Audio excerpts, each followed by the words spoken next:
raising a child consists of much more than feeding, clothing, and sheltering it. That's maintaining one. To raise one, you need a return of the parental coalition of the father and the mother to put the proper values into the child.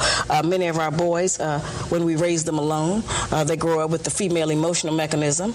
They are suspicious, they are doubtful, they're disrespectful of womanhood, they are bitchy, they can't make a decision. And many of our girls who grow up in a home where there's no man present, they go out into the world and try to mate. They don't have any idea how to live with a man day to day, how to prepare a proper meal, how to be a mother, how to just be in love in the home. Most of what our people and our children especially have learned about how you have a relationship, they learned off of television. And television doesn't represent our needs. And so a lot of the confusion has come, from outside agencies that we have not recognized how detrimental it has been to us as a people.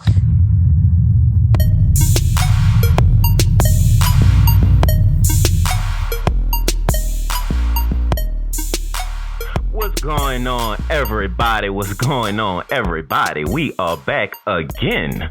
Now, we are the ShiftMakers. Today, I have some very, very, very special guests with me today. Some very special guests. Yes, sir. That's right. I've been knowing them for, the better half of the last maybe 5 years now? These two people, it made a great impact on me and my life. And the game I be spitting to y'all, it has something to do with them and the impact that they made on me and my life. My roommates from, of course, college.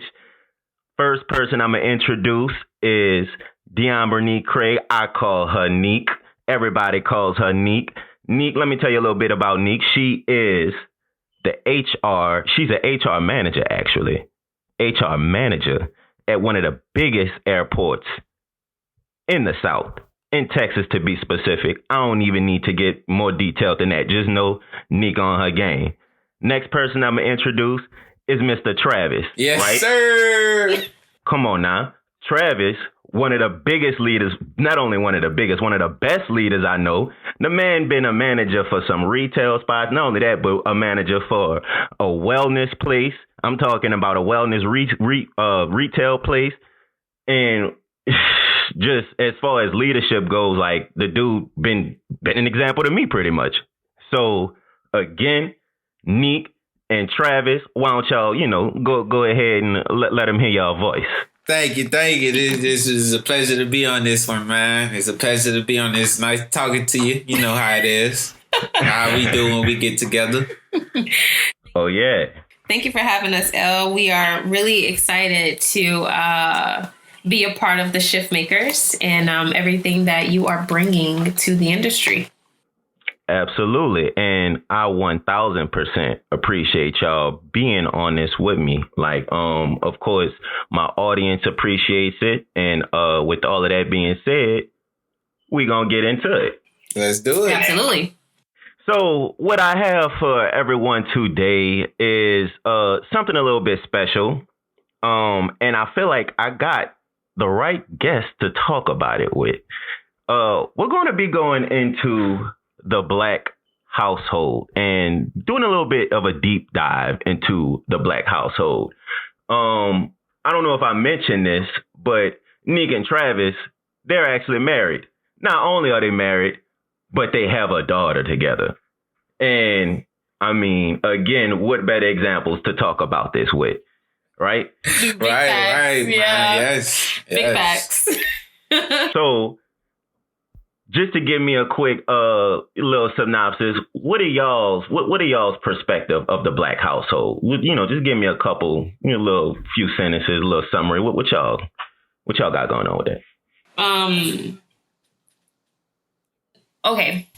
I don't know how to answer that question. So the best way to answer that question, I guess it is really big on religion, right? Passing down generational trauma. What else? We can talk about a lot of stuff when we talk about the Black household. Yeah, we really could. We could talk about the ups, which is how family oriented we can be, which can also be a down. We can talk about how most of our childhoods all start off with trauma, you know? Mm-hmm. We can all talk about how the Black household really don't believe in therapy, how we always want to self-medicate. We can talk about a lot of different things like that. The good times, how we've been raised and how we look forward to raising our daughter, you know, how we want to do different things in order to get her together, you know? So it's really kind of, and I really do like a lot of the things that y'all, of course, said as far as really universal experiences that goes on in a Black household. And I kind of asked y'all that question. It's kind of an inflated question I asked y'all. And I asked it that on purpose, just to pull out all of that, you know, stuff that I feel like most people already kind of know as far as our troubles that goes on in a Black household. But also, you know, of course, like you said, there's certain things like good times, of course. There's certain things like dreams that we all share in a Black household, like wanting to pass down certain things generationally that we didn't have, you know? Absolutely. Yes, because we all always see ourselves as starting off with nothing when it comes to where we come from. And we can't like generally speak about everybody's situation, but in the where we was raised and the place we come from, oh yeah, we all trying to build something. So let me ask y'all this. Traditionally, who's normally in the Black household? Just what's the dynamic? Is mother and children. Like mother and children. Yeah, single moms. And grandmama. Grandmothers sometimes. Yeah, that's mainly it. I mean, there's this narrative of most, not, I don't want to say most, because that's just like generalizing things, but you know, normally fathers are not in the picture in the household. I should say, not in the picture, but in the household. Yeah, and I feel like the new generations are trying to break that stigma, but we still have to. It has to be talked about, you know. Oh, absolutely. And the reason why I asked that is because honestly, as far as like the you know, the Black household go, the dynamics, we all kind of know it. We all kind of familiar with the stereotypes and different things, like you were saying, of course, it being single mama along with her children and maybe the grandma, different things like that. But I wanted to ask y'all just to see, as far as, why do y'all feel like it's like that? Why do y'all feel like it's solely just a woman along with her children, or, yeah, you know, grandma, the children? Why do y'all feel like it's like that? Man, if we could get deep into like some conspiracies, but I kind of talked about it before in my episode 2, talking about the Black economic structure, but I feel like everybody have their own kind of perspective on it, so that's why I wanted to ask y'all too. All right, so I'm one to, you know, think about and talk about what is real and what is like happening like today and happened to me. So most of the time we are in situations where our father has to put himself in a situation where he had to make money or had to do some illegal stuff in order to feed his family, you know, and that takes away our fathers from us either permanently or at times that we need them. Like we need our fathers a lot, just being a man, and with them out working, because we weren't presented with these jobs where fathers could be there all the time. Now there's also these situations where the relationship with the mother and the father just can't be seen as cordial enough to have that father around, right, with that mother and those kids. And that is very one of the highest, I have to say, of reasons that it happens. They just can't. I agree. So like, kind of like to go off of what Travis saying is like this, right? I think that this is the narrative because fathers, right, are supposed to be quote unquote the sole providers in the home, right? And I guess like back in the day, with that being the narrative, I mean, you have to remember there was segregation, right? Black people weren't getting paid equally. They were, being jailed for petty crimes, right? Things that are like really, really small. So, and some of them, just genuinely weren't even getting hired. They couldn't even find a job. They couldn't get a job. So I think that what ended up happening is, they ended up, like Trav saying, ended up having to turn to doing illegal things, like selling drugs and, robbery, things like that. And in turn, it ended up, having them like being that they had to leave the home and had to go to jail and things like that, that mothers ended up having to step up to the plate and becoming the sole provider. And then it just ended up getting passed down generational. I mean, that's just kind of like the stigma. Times were hard back then. They're hard now. And majority of our Black men are in jail or dead or can't necessarily provide for their families because it's hard to obtain jobs, things like that. So that's just why I think that, a lot of the homes are on the same page. Single. Yeah, I think that's. Yeah. And honestly, both of y'all, like everything y'all said is completely true. Well, I feel like for the most part, both of y'all, everything that y'all said is completely true. Like Travis, your perspective is, of course, the perspective of, it's actually very similar to what Nique just said, pretty much. Nique just kind of was talking about a little bit more as far as why the men is pushed in that direction in a sense. But, I definitely agree with both of them. The only thing I would maybe add is like, say certain government, and this is like I said, what we talked about in the second episode is like government, I'm trying to word this in a correct way, like government aid kind of in a sense is assistant in that way. And it's not just government aid, I'll say, it's more so policies, old policies from say the 60s and 70s and 80s, like, yeah. And it all started with the war on poverty. I believe it was called War on Poverty or War on Broke People, something like that. Yeah. And basically the war on poverty, it was meant to, of course, help out Black people in the situations, provide, subsidy, provide monetary gain, of course. However, and of course, provide homes and shelter. But however, all it did was make men, in a sense, a little bit, less needed.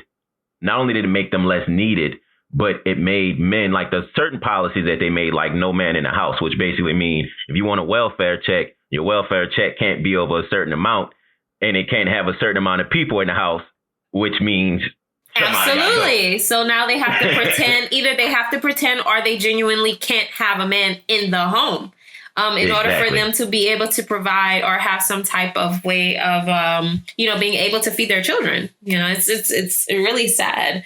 And then actually, food stamps and everything. Absolutely. I mean, even and what's crazy is that even like we have a friend who, they've been together for 10 years and they actually had something similar to that whenever they were living like in the South. I'm not going to get like specific, but, she put her husband, and it wasn't her husband at the time, but she put her husband on child support. And, you know, he was finally, like, I guess a couple months or a couple years later, he was able to, like, provide for them. Like, you know, things got in a better place for him, for them as a whole. And when she went to try and take him off, the people were being, like, so forceful about keeping him on child support, even though she's like, I'm fine. Like, we're good. Like, you know, we're in a great place. Like, you know, he's able to provide. But the system genuinely wants our Black men to fail. You can quote me on that. You know, like, they genuinely that's want. A fact. And the weird thing is, and this is something I actually picked up from a podcast I frequently listen to called Mo Facts. And one of the things that the main host says, his name Mo, he always says, it starts with us Black people, but it transitions to every other race. Absolutely. And white people nowadays is seeing the exact problem that we've been complaining for decades now. I'm talking about with, you know, of course, when it comes to child support, not only that, but of course, there's a lot of white people who's reliant on food stamps and different things like that. Of course, government aid. And they're seeing the same issues now go on, which is why there's been an attack on white men for the most part. Exactly. Yeah. So, you know, it's a lot of this stuff is put, I feel like, in systems to test with Black people and then transition to everybody else. So we're kind of like, of course, the test in a sense, just to see if it works or not. You say we the test dummies? I definitely feel like that. I feel like that too. I 100% agree with that. I mean, y'all see what they're doing with the vaccines. Oh, every single time somebody do you mentions really the want to vaccine. get into it? Because that's exactly. No, I know that'll be a whole nother show, but Absolutely. Every single time somebody mention the vaccines, they always got to tie in Black and brown people. That's in every sentence. They always say, "Oh, Black and brown people is disproportionately. They got to make sure they getting their shots. Got to make sure we stabbing them. Got to make sure we hitting them with that bat." That part. I'm trying to tell you. So yeah, bro, we are definitely the test. We are definitely the test in these people's eyes. But for the most part, I definitely do agree with everything that y'all said is regarding, of course, the reason why the Black household has those issues regarding the male figure. Y'all actually said something very interesting. I don't know if it was you or Trav, Nique, but y'all were saying how when the man leaves, there's responsibility put on somebody else, right? Oh, absolutely. Yeah. Yep. So, for the most part, if it's not the woman, of course, the mother, if there's a son involved, don't y'all think the responsibility normally is put on that son? Yeah. Quote unquote man in the house? Or not even just that, and just also the oldest child. The oldest child. The responsibility. I mean, I think for a very long time we always said, like, the son has to be now the man of the house. But it actually in turn turned into, I mean, it's the oldest. Yeah, same. It fell on me. And that's actually a really good and interesting perspective, because now that I think about it, my older sister, when, of course, because it was just me, my mom, my older sister, and my younger sister, when my mom would leave, my older sister would be the one watching us, taking care of us and stuff until I got to that age. So you absolutely are right. It normally does fall on the oldest person in the house. And I actually do agree with y'all on it. Like, that is actually a very interesting perspective I never really even considered. So let me ask y'all. Think about what, like, these kids had to do whenever they were younger. Like, and when we were growing up compared to now, like, everything we did back in the day would be considered against the law nowadays, right? Mm. Like, you can't leave your kids at home by themselves no more. And, it turns into neglect type like that. But these parents have to go out and keep these lights on, make sure those bills are paid in order for those kids to survive and go to school, because if we can't get these kids in school, that's against the law right there. That's another thing that's against the law, keeping kids out of education, right? Mm-hmm. This is like, and we are I personally, I'm trying to have my family where me and my wife working from home so we can give all that time to our kids and different things like that. Just for the simple fact of, I know that when I was growing up, we definitely went days where my parents had to go. It was just me and my mom, and she was with these different guys, but these guys wasn't doing nothing for her. She was going out and making all the money in order for us to move out of my grandparents' house, and then for us to turn our lights on. We sleeping in the dark we living in the dark for weeks at a time, just so she can make up enough money to get our lights on. And that's just in the trailer. So just imagine like the people that's living in these big houses and things like that. You know, their parents going out, working hard, having to leave their kids in the care of somebody else.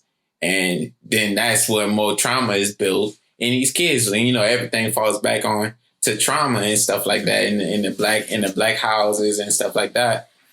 You know, and not to say didn't have good times come out of it, but trauma stick with you longer than good times. Oh yeah, and you're right about that. And honestly, what I feel like from my perspective, even though I was mentioning, of course, my older sister and how she stepped into that role when my mom was gone. When she moved out a few years later, it fell upon me. And honestly, me having that role kind of created a little bit of trauma. I'm talking about being a black, the black man in the house, or the man in the house at like the age of 13, 12 years old. Like, just to give y'all an example, something happened with my mom and the dude, and I'm thinking, I'm the man of the house, so I go in trying to protect my mama, and the dude, he's strapped up. You dig? So I'm like, yeah. When he told me, all right, well, you asked so I could pull up, I ain't respond back. Yeah, and that's putting these kids in situations. Like, yeah, definitely. And it's situations that create trauma and anxiety, but it was me trying to defend my mama and, my little sister. I'm thinking, oh, nah, I'm the man of the house. I can't let, I can't let it go down like that or whatever. When, the street's gonna street. Yeah, exactly. Hey. Yeah, you do have Max and everything, you dig? But, bro, it's like when you cast that role and you given that role and you try to fill it to the best of your abilities, it's never going to bode well for you. I feel like no matter how well you feel like you're doing, because you're putting too much pressure on yourself, and you adding a lot of stress, unneeded stress as a kid. That's definitely like we were just saying, it's just not needed and it's unwarranted. Absolutely. I agree. What was your question? I'm sorry. Oh no, she was about to say, my bad. I was asking. You said you had to ask us a question. Oh yeah, so that was actually the question. Just of course, how did y'all feel about the man of the house role being placed upon black men? Of course, that we're talking about younger black men specifically. Oh, it's unfair. And it forces you. It's forcing children to grow up when they don't need to. It's forcing responsibilities on kids. It's not their responsibility. Those children didn't ask to be here. The least that their parents can do is take care of them. And I know it's hard, but children need to be children. Right. Period. That's just the way that it's supposed to be. Children need to be children. They got to grow in the right way, of course. Absolutely. But, I actually have our first clip of the day.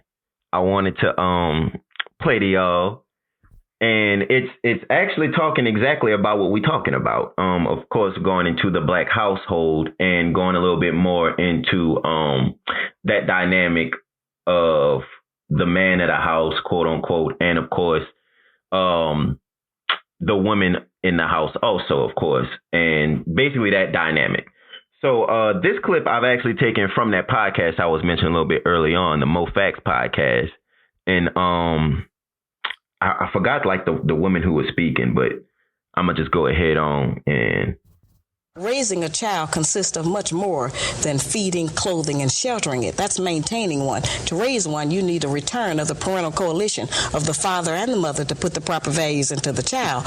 Many of our boys, when we raise them alone, they grow up with the female emotional mechanism. They are suspicious. They are doubtful. They're disrespectful of womanhood. They are bitchy. They can't make a decision. And many of our girls who grow up in a home where there's no man present, they go out into the world and try to mate. They don't have any idea how to live with a man day to day, how to prepare a proper meal, how to be a mother, how to just be in love in the home. Most of what our people and our children especially have learned about how you have a relationship, they learned off of television. And television doesn't represent our needs. And so a lot of the confusion has come, from outside agencies that we have not recognized just how detrimental it has been to us as a people. And yeah, that's basically it. For the most part, of course, she's talking about, why in the world all these responsibilities, of course, put on the younger men and women in the household. But she's also talking about why the older men and women in a household basically can't keep the household together. Right. And yeah, of course, she brought up the example of child support and basically how, women can hold child support as leverage over the man.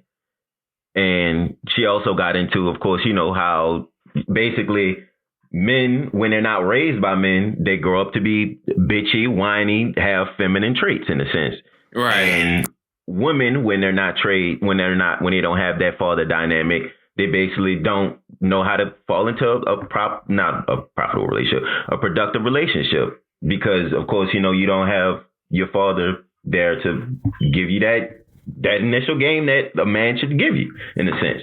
So it's just circles and circles and circles. Exactly. Until somebody breaks that curse and raise basically what y'all doing. Yeah. So, yeah. That most of the things that she said was exactly what we were talking about. And, it's crazy how you get that sounded like an older lady from a different generation, talking about it, and she's still saying the same things that we're saying in this generation, Yeah, it's still happening. That's the crazy part about it. All of it is still happening to this day. Women are still choosing the wrong men strictly because, well, not strictly, but one of the reasons is because they just never got an actual male figure in the house that actually was a good role model. Same thing as for like men, right? I mean, they are growing up without fathers who are also good role models, so I completely agree. Right. And yeah, and then like you were just saying, of course, with the women not being able to have that father figure to teach them, it's the same thing with the men not having that father figure to teach them. So now the men don't know how to court a woman properly. A man, not all men, but men, it's just that dynamic when you're missing it. You're missing out on, of course, how to talk to a woman properly until you basically serve as an example to yourself and you do something wrong.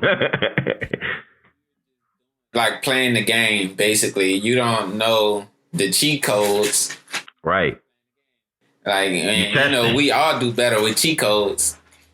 For sure. And that's actually a great analogy, bro. Like you playing the game, you going about the business of just hitting anything on the keypad. Bro, you hitting X, you hitting Y, bro, you hitting X, circle, triangle, and square all at the same time just to try and punch somebody.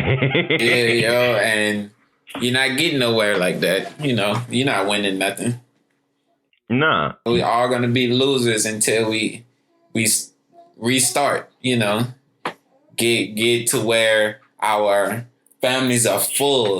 We have the mother and father. We're doing the things that make our kids feel like they should feel, right. Because you can have both parents in the household, and still have a horrible household. You know what I mean? Like some bummy parents ain't doing nothing but raising a bum. Yeah. And that actually brings me to my next question I want to ask y'all. Regarding, of course, parenthood, do we still plan for parenthood? Like, do we still actually make a solidified plan for, our kids and our, how we going to go about the business of being a parent? Is that still a thing? It was. I feel like it was in our situation. We planned. Right. For the foremost, I definitely knew that I wanted to have kids by 25. My wife was on board with it. She knew when she wanted to have kids. The thing about it is, we just we're one people,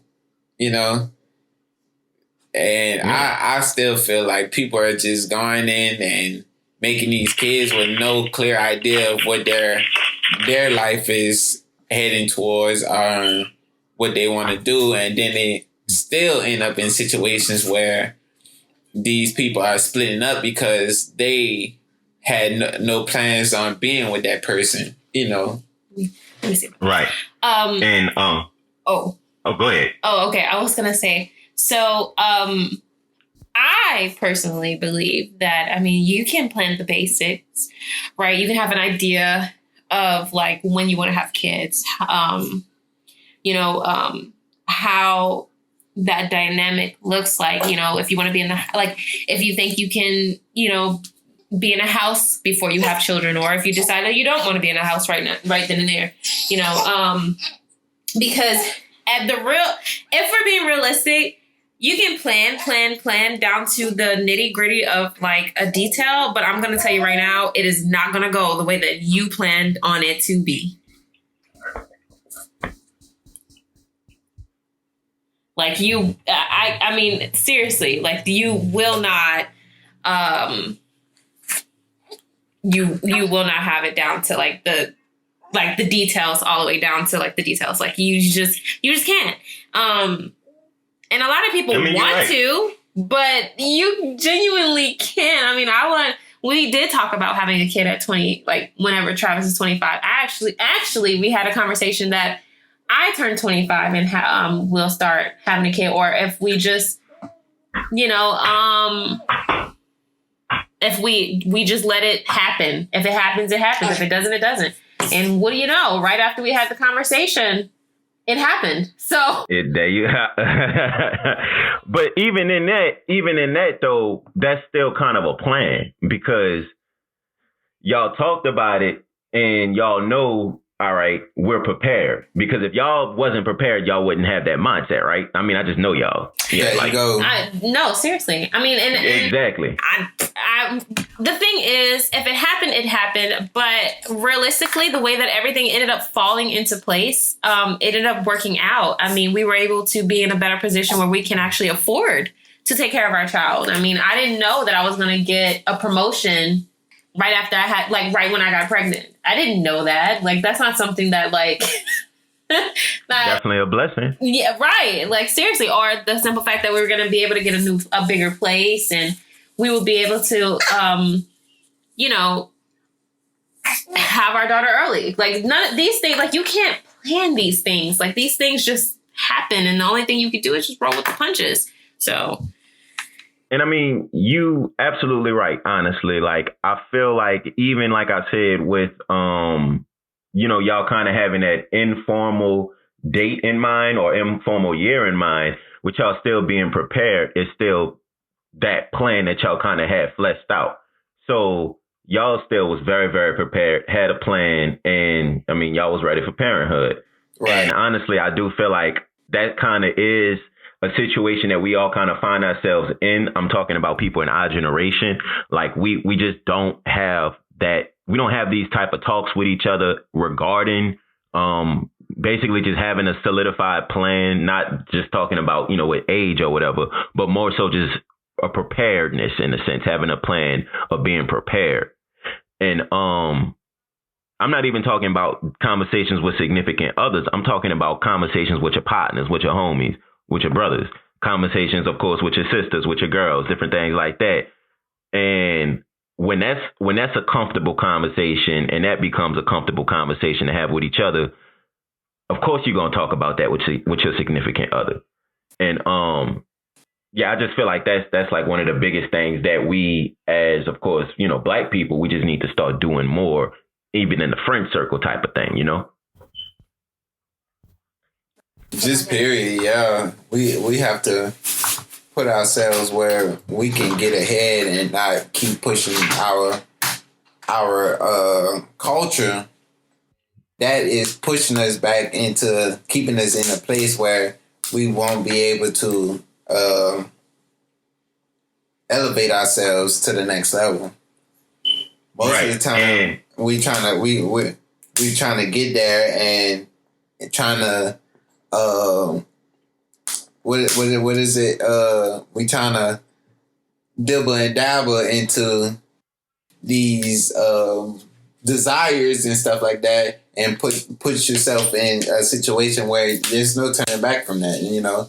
Now, I think that inspires a lot of people to grind harder than what they already was grinding. But if you put yourself in a position from hands down, from the jump, then you wouldn't have to grind harder. You just, everything come to you smarter, easily, and just easier. Makes things easier for us anyway, planning. And I mean, I do agree with you. It's having that plan, of course, like we was talking about, it just makes things easier. And not only that, but it removes the risk and stress level when your kids grow up. It removes a lot of that from them. 100%. And honestly, it adds value. Like it literally adds value to their life. It adds value to their education. It adds value to their happiness. And it adds value, of course, to what they do when they become parents, because now they have an example. And honestly, with all of that being said, that's exactly what we do here at the ShiftMakers. We at the ShiftMakers are serving the people. We not only are serving the people, but we are trying to be the preeminent example of how to provide value to, of course, think for yourself. We at the ShiftMakers are setting up mental infrastructures to gain genuine independence. And with all of that being said, we are presented by Crew Clothing, KRUE Clothing. You can head over to crewclothing.com to check out a little bit more of some ShiftMakers content, of course. Check out some recent drops by the brand Crew Clothing. And just head over to that ShiftMakers tab if, of course, you see this podcast as something valuable. You, of course, can leave some value. Now, your value can come in many different ways. Of course, it can come in listening all the way through. That's extremely valuable to us. It can come in leaving comments, leaving feedback. If you have any type of questions, any arguments, any disagreements you have for us, you can definitely send that our way at info@crewclothing.com. Again, that is info@crewclothing.com. You can email us any type of feedback that you have. That is extremely valuable to us. Sharing this podcast, that is extremely valuable to us. And last but certainly not least, we do accept donations. That can, of course, be done at crewclothing.com, heading over to that ShiftMakers tab. And we have our PayPal option available. We also have a Venmo option available. Donations can come in as whatever y'all see is valuable. If it's $1, that's perfectly fine with us. Whatever y'all seem is valuable. With all of that being said, again, we are presented by KRUEclothing.com. That is Crew Clothing. And back to the show. All right. So, back to, of course, us talking a little bit more about value within the household. I kind of have a couple little clips for us, y'all. One being a little funny example of our I guess you could say how people look at us, the stereotypical Black household. And let me actually get that cue for y'all. It's gonna be coming from Face to our guest, Shalani. Mr. Maury. Simone's story was out there. You haven't seen anything yet. A woman named Marisol tested 17 men to see if they fathered her 6 children, and only found fathers for 3 of them. However, the reigning champion for Maury appearances is Shalonda, who has appeared on the show 15 times. Do not judge her until you know her whole story. She's had 19 DNA tests done on several men to find the father of her daughter Kayla. And guess what? Not a single one, not even her husband, who fathered her other 2 children, were confirmed to be the poor girl's daddy. Rashad, you are not. Each appearance makes for amazing and amazingly awkward TV. And like, basically, of course, is every episode of Maury that y'all see. A lot of it's black families. We all know the catchphrases. You are not the father. You are the father. Lie detector test, all type of different things. That's right. Maury a funny motherfucker. I would just put it like that. He's a funny guy. But when you really look at it, you think about it, it is kind of sad, low key though, because it's basically, you know, people profiting off of not only black trauma, of course, that's exactly what it is. Because when those kids grow older and they see them, you know, they babies now, but when they see themselves on Maury for that reason, they parents, or one of the parents at least, you know, the child ain't gonna feel too well about that.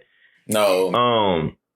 So not only is they profiting off of black trauma, but they really profiting off of a lie that's kind of what people accept as black culture. And that lie is, of course, that black men, black women, when they have a kid, nobody knows who the baby's for. And that the reason I call it a lie is it's just not the truth as far as it being a universal thing. Like, that's like 1 in every 5 people that's having a baby to me. What y'all think about that? I'll give you one better. The other day I saw this joke and I laughed, but I'm not gonna lie, it's kind of messed up. Where they were like, my father told me he was just going to the store for some milk. I ain't never seen him since. Like, that's real. Like, people genuinely joke about that stuff. Like, that's a joke to people. Yeah. Like, and that's real life. Some people's real reality. Like, their parents is there 1 minute, and then next thing you know, they've vanished from the face of the earth. Or, right. You know, I don't know who your father is. It could be the milkman. It could be the mailman. Fun. So, and honestly, like, regarding that one story, as far as you know, the dad went to the store or whatever to go get milk and he never came back. A lot of people nowadays, now that we older, you know, as a kid, we would always hear that story and be like, oh, damn, I can't believe the dad didn't come back. That nigga a piece of shit. But now that we older, we can actually start asking the question, damn, so why did the dad leave? No, seriously. That is, why did he leave? Why did the dad want to leave in the first place? Absolutely. If we're going to talk about it, let's talk about it. No, seriously. And a lot of people don't want to have that conversation. Absolutely not. And you know what's crazy?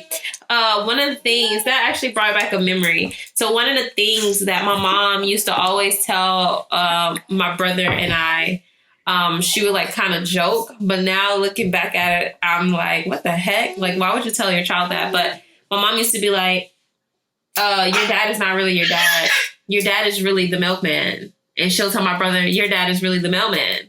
You know, like she'll say jokes like that. Or she'll be like, oh, I found y'all near the garbage can. Or I found y'all by the bayou or something, you know. Like, and that's really messed up to tell your children. Yeah. Oh, for sure. Especially when their fathers really isn't in their lives. Like, that's really messed up.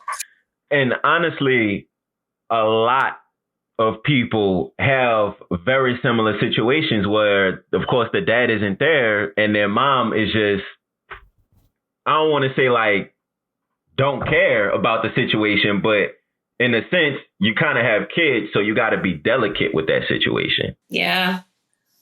And, you know, they instead of being delicate, if they don't just flat out say, oh, I don't know, I don't care, don't ask me, you stupid motherfucker. If they don't say that, then they'll just flat out start shitting on the dad. And I personally have a lot of history of growing up with my mom in the household, and that's what she do. So, like, you know. Yeah. Same. And it's crazy. I was in this crazy charade, right? So I grown up not thinking that my dad was a white man who died, right? So I remember that. And it's crazy because he died on the 5th of December on my grandmother's birthday, right? And I was born on the 2nd. Yeah, a few days after. So a few days after I was born, he died, basically. So I never got to meet the man. And come to find out, I kind of knew a couple years up into my my childhood that I'm not for no white man. Right? I'm 100% black, right? So I mean, you can look in the mirror a couple times. You know, you look at I'm like, a couple times. This ain't something right. Now, when I was younger, I was kind of on the lighter side of the black spectrum because we got a lot of them. So I was kind of on the lighter side, but still, like, I was not lighter. I wasn't even yellow bone. Like, I was probably like a caramel, like a burnt caramel. Come on now. But long story short, it wasn't until my parents took that charade up until I was 16. Charade up until 16, and that's when they told me. Which, I mean, come on now. We already know that. Now, my real father, peep game now. My real father had been into my life since I was 9 years old. So we thought he was just my stepdad up until you were 16. I was 16 years old. So for 7 years. For 7 years. You didn't know. Didn't know that my real father was living in my house. It's crazy, right? Bro, then that's a story. That's literally a story, bro. Like, and it's so crazy. Definitely. And it's so crazy that you have your unique story, Nique. You have your unique story, Trav. Absolutely. And both of y'all came together and literally just fucking defeated that story. Yeah, we say fuck that, really. I can't. And y'all didn't let that affect y'all and make y'all think that that's the example that y'all want to live by. Like, I truly find that amazing because it's very easy to get caught up in shit like that. I mean, it just is. That's a fact because we know. I mean, we know people who got that type of family where your grandmama was like that, your mom is like that, and now you like that. Yeah. Yeah. Generational. Exactly. So I truly think it's admirable that y'all, change that and that y'all able to, of course, be that shift. I couldn't be with Nique if she was her mama. Or her grandmother. Okay. Wouldn't have worked. I'm pretty sure you can say the same. Yeah. I mean, I definitely do feel like we all have, like I said, that unique story and those unique personality traits that kind of make us, of course, who we are, but that separates us, of course, from our parents too. But all of that being said, I do want to ask y'all this. We know in the media and, of course, in, I guess you could say, the public eye, there's been a perception of one of the parents in the household being, I guess you could say, I'm thinking for the right word. What is it called? Matriarch, patriarch? Oh, not superior, but the dominant. Superior is a great word. The dominant and submissive. Exactly. So we all know, of course, back in the old days, I guess you could say, the male figure was the quote unquote dominant figure in the household and all of that type of stuff. Yeah. Right. They were supposed to be. Mm-hmm. Right. They were supposed to be, exactly. Nowadays, it's a major shift. Not only is it a major shift, but you can't even go out and say, oh, yeah, he made that decision for the house. You can't even say that now because people will look at you and be like, what? You let him make the decision? Oh, you let him make decisions? you let that nigga make decisions? What? That stupid nigga? You let? So it's always like you let, right? You know, and you know what? I'm going to touch on that because I actually was just watching something about that. The narrative of independent Black woman or a strong Black woman, right? A lot of that also stems from single mothers in the home. Absolutely. You know, and I was actually I have that I actually have that mentality, and I'm actually trying to not necessarily reverse it, but I'm trying to work on it because I do tend to have dominance in my home when it comes to like decision making. But that's reason. That's it's a reason behind that though. It's definitely a reason behind that. But I've grown up, you know, my mom actually always instilled in me that I have to be, I mean, I could be with a man, but I have to be an independent woman. I got to be a strong Black woman. Right. You know, I always have to have a backup plan that doesn't include my husband. And, you know, for some cases, for some people, like that is how they have to live. But for me personally, I was blessed with a strong Black man, a great man. And I don't have to create that narrative for myself and for my daughter. So. Ding, ding, ding, ding, ding, ding, ding, ding, ding. You hear those? You hear that? You hear that? You hear that? All those queens out there? You hear that? Yeah. So. Say it again. Say it again for the people in the back, Nique. Say it again for the people in the back. Just in case they ain't hear you. You know, I was blessed with a strong Black man, and that I don't have to create that narrative for my daughter and I can actually make decisions with my husband. So. Well, you know what, Nique? I am so glad you brought that up, Nique. I am so glad you brought that up. You want to know why I'm so glad you brought that up, Nique? Why? Go on, tell her. Because personally, I feel like that has a lot to do with the current situation in the Black household. Not saying, of course, the women are to blame. Hell no. That's definitely not that's not what we're saying. What we're saying is who you choose. Who you choose to be with. And a lot of people, they think that they're stuck with people solely because of who they choose to be with. And my main thing is, if you chose to be with that person, you can't make all Black men that person because of how that person is. Stereotyping. You just said what you and Trav got is something special. You know what everybody else should do? They should find them a Trav. Not, of course, exactly a Trav. Not but I'm my saying Trav. they should find them something special, right? Right. Not my Trav. Just so yeah, you know. right. But what I'm saying is that's the thing. People, and I'm not saying just solely women, because men has this exact same problem. We literally have this exact same problem. We're not looking for the right partner. We get so caught up in pretty much bullshit. Let's just be honest. It's fucking bullshit. Get caught up in bullshit. And from there, it leads us to being either jaded from previous relationships, or it leads us into just basically not knowing how to court and treat a woman the right way.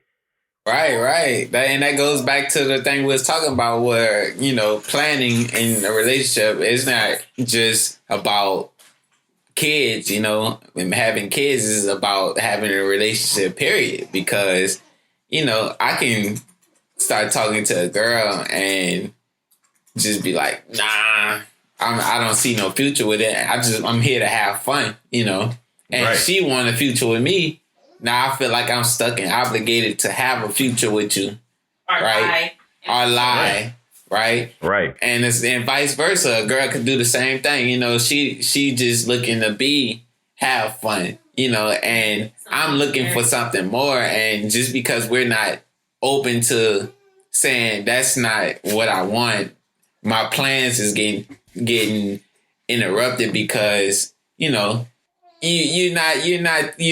talking, you're not telling them what your plan is, And I 100% agree with you on that. It all really starts with communication and having that initial communication, being upfront with your plans, of course. Great word for it, communication. Oh, yeah. And that's exactly what all of this podcast is about. It's about communication, you dig? So, like, everything that has to go into a relationship and that dynamic, if you're not starting that relationship off with, of course, being upfront with your plans, how are you ever going to expect that relationship to succeed? Right. And it ain't even got to be with relationships. It could be like, you could just say, like, if y'all just fucking, like, right. Be upfront with your plan. But yeah, it's easy as hell. Let's keep it 100. But, that still come from somewhere, not being able to openly say exactly what it is that you want. And that derives from us as kids not being able to open up to our parents, not being able to say things that we feel without being crucified, without being threatened, without being. Hey, that's a damn good point, bro. Shut down without being, because they're like, it's this way, and you can leave. It's my way or it's highway. My way or the highway.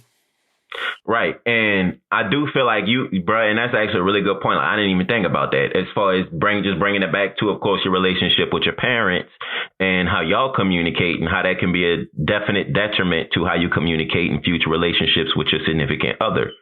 And, I mean, you absolutely on the money with that, bro. Like, I do feel like, if we don't have the means to, test out certain, things with our parents. And by certain things, I mean, like, if I tell my mama this or if I tell my dad this and they respond a certain way, I know I shouldn't tell no other human this type of shit. Yeah. And I'm not saying it got to be relationship-based stuff. It could literally just be something that you feel like anything could be controversial to your parents and they thinking.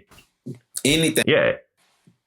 And I was fortunate to have, like, in my teen years and in my preteen years, a mom that wanted to talk to us. 3 boys. She wanted to make sure she knew where we was mentally.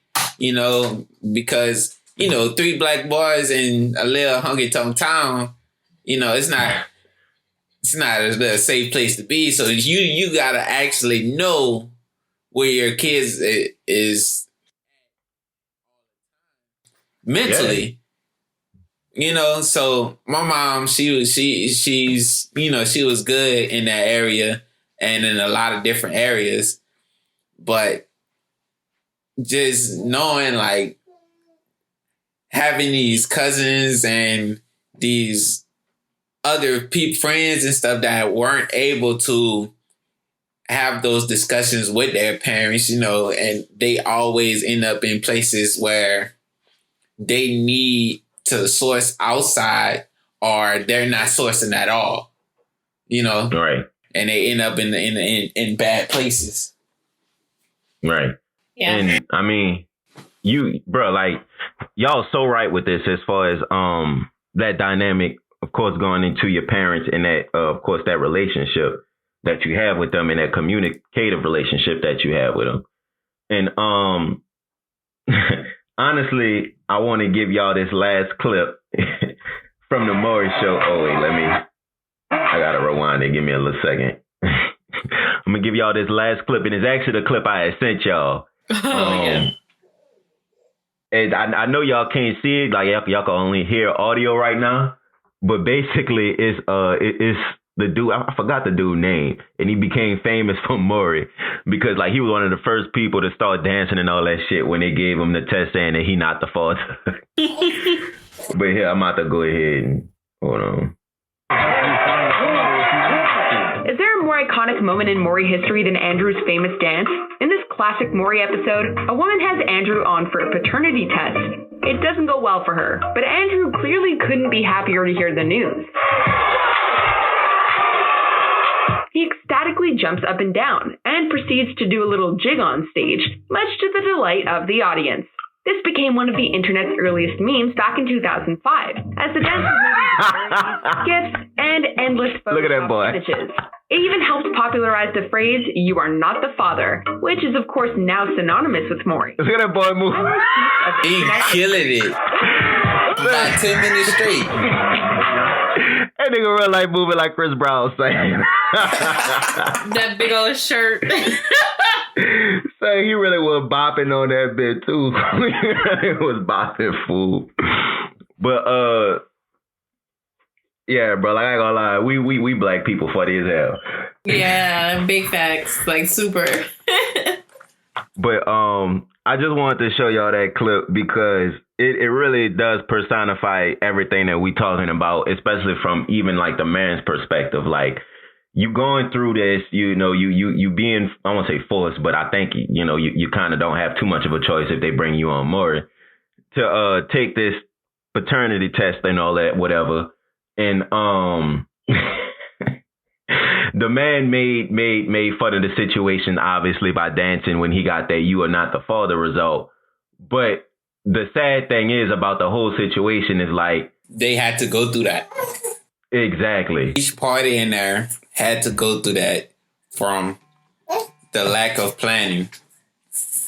Exactly. You have to go through that just from the lack of planning. You actually got to go about the business of dragging a man on stage and either embarrassing him or embarrassing yourself. He's either going to be one of the two. And you literally putting both parties through that. And then you final person you embarrassing is a child. And, you know, it comes full circle when, you know, he gets up and he starts celebrating and dancing. And of course, she runs to the back and start crying because it's like, you know, while you celebrating, you know, of course, because you're not the father and you don't got to, I guess you could say, be a father of somebody who you know, isn't fully yours. But the flip of it is a person who you may now have cared about, they're now thrown underneath the bus. Absolutely. And the kid is in the worst situation because now the kid, not only is they embarrassed on TV when they grow up and they see that, but now, of course, they don't have a father in the situation. So, you know, I feel like just with all of that being said, the Maury, Jerry Springer thing, I feel like is one of the biggest reasons why our black household not only is where it is right now, but it's viewed how it is right now because who's watching Maury and Jerry Springer? If you look at the YouTube comments, if you look at, you can even look at the demographics and numbers. Of course, they have a significantly big black audience, but the percentages, it's middle white America that is watching the majority of Maury and Jerry Springer. Now, of course, yeah. And you want to know why they're watching it? Because they can see us down. And they're saying, see, we were right about them. That's what they're saying. We were right about those people. Right. Yep, and I doubt they said those people. I doubt they said those people. Take the people out, right? You're right. But honestly, though, I feel like with them watching that, they're literally getting their perspective of Black America, right? So when they turn on the news and at 9 a.m, what they hear, the murders and the violent crimes that happened the night before. Yep. And then at 10, 11, noon, what do they see? Jerry Springer and Maury. And then around 3, 4, 5 p.m, evening news come on, and there's more bad news about black people probably. And then the nighttime, it is literally a full cycle of bad black news that's just cycling 24/7, 24/7, 24/7. And yep. I feel like the biggest culprit of all of this is Maury and Jerry Springer. And I'm not putting all of it on them. I'm just saying they're one of the biggest culprits because they literally not only do they exploit black culture and the worst part of black culture, because that isn't even a big percentage of us. They basically put us on a platform in front of our white counterparts and make them think that that's all we have to offer. And that itself is very damaging and damning because our white counterparts, I mean, let's just be honest, this is a very big number. It's a very, very big number compared to us. So when when you have to work with them, like, of course, us at our jobs, we're around, our white counterparts, and they're used to seeing us as far as black people like that. It creates an awkward situation, especially if they know that you may have a family, or they may know you have a child, or they may know you have a child and maybe you're not married or something. It makes them think, oh, so they're like the Murray couple that I seen this morning. You see what I'm saying? Absolutely. And I do feel like that is a very big detriment to us as a people also. But I don't know. It's just it's people like y'all though that's making the difference, of course, and creating an example for people like me. So with all that being said, I definitely want to thank y'all for being that example. Absolutely. Thank you. Oh yeah. Of course. You gotta when you see people that look like you, that's succeeding, that's thriving, and that's the example, you definitely want to acknowledge that. Give people their flowers they just deserve. What you said? Absolutely. And can we also shout out our podcast too? Oh, for sure. So Trav and I actually have our own personal podcast coming out in about a month or so. We're still finalizing a few things, called 8 Years and a Baby. Sorry, 9 years. 8 years and a baby. 9 years and a baby. Oh, 9 years. My bad, y'all.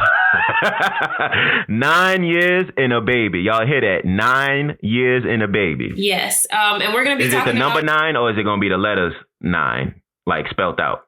Number 9. The number 9. Number 9. So y'all hear that, right? Y'all search up number 9 years and a baby. Yes. And we're going to be talking about all things relationship, being a young Black, successful married couple, where we actually discuss relationship advice, kind of like give a little bit of insight into what an everyday, what our everyday looks like as new parents and newlyweds, and being together as many years as we have. And then we're also going to be reading books and giving you guys recommendations on, and critiques on what those books are about. So please be looking out for that real soon. Do we have a date? Do we have like a little release date to give to the people? Y'all got anything in mind y'all won't drop? Yes. So the date that we actually have will be April 1st. April 1st. Y'all hear it. April 1st, 9 years and a baby. Not only that, but do we have a platform that we're going to be dropping on, y'all? Is there a website we can go to? Is there an app we can go to? Is there a certain place we can go to find this? That should be coming. It's going to be one on YouTube for sure. And then the rest we're actually going to be in the works with. So we'll keep you guys posted on our social medias for that. Absolutely. And y'all make sure y'all go follow them on Instagram. Y'all go subscribe to that YouTube page. Do y'all hear me? Or y'all listening to me? Y'all go subscribe to that goddamn YouTube page. And what y'all do is y'all make sure y'all check out 9 years and a baby. You want to know why? Because of all the game they just gave you today. All of the stuff they were just talking about inside, of course, the Black household. Come on now. Look at the perspective they gave y'all. They're going to expound on that even more. They're going to give personal details, go a little bit more in depth on their own podcast, 9 years and a baby. So y'all make sure y'all check that out. And with all of that being said, of course, as far as how you guys can support this show, you make sure you go ahead on to crewclothing.com. Of course, that is KRUE clothing.com. go ahead on and leave some value, whichever value you think is necessary. However, whatever value you got from the show, of course, it can be monetary, like we mentioned before. It can also come in the form of comments, feedback, along with just listening all the way through and sharing this podcast with your friend, with your neighbor, with your mama, with your brother, with your sister, with your uncle, with your auntie, anybody that you know that may need to hear this. And with all of that being said, we are the ShiftMakers. I'm El the Designer. Nique and Travis with me. Absolutely. All right. Y'all have a great day. Oh, and make sure that y'all subscribe to my YouTube channel too, the ShiftMakers. Go look that up because we do need them subscribers to go up, y'all. We at single digits. I ain't gonna say that.